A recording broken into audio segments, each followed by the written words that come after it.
A special treat for some SeaBus riders Friday morning when a pod of orcas swam by in the Burrard Inlet. I've been riding the SeaBus for the past 12, 13 years and never seen that before. Theodore Yu was one of the lucky people on board the 9:15 a.m. sailing from North Vancouver, a fluke as he normally takes an earlier sailing. It was just shocks.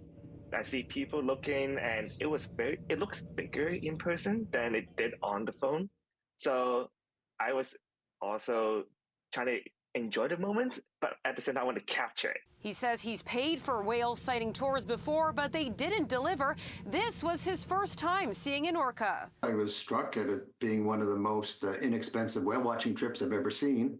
Can you imagine, for the price of a bus ticket, getting to have that experience? A professor and director of the Marine Mammal Research Unit at UBC says the orcas are transient killer whales. He adds such a sighting would have been unheard of 20 years ago, but with a resurgence of harbor seals following a hunting ban in the early 1970s, the whales have made a comeback. And the numbers of their principal prey were very low, and then they began to rise very quickly.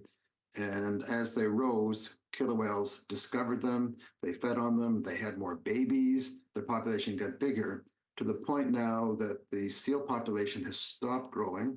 It's been stable for about 25 years, but essentially it's a grocery store now that is fully stocked. He says there's probably a killer whale somewhere in the Salish Sea almost every day, meaning a sighting like this is just waiting to happen again. Every time I take the SeaBus now, I'm going to keep my eyes out the window. In Vancouver, Monica Gould, City News.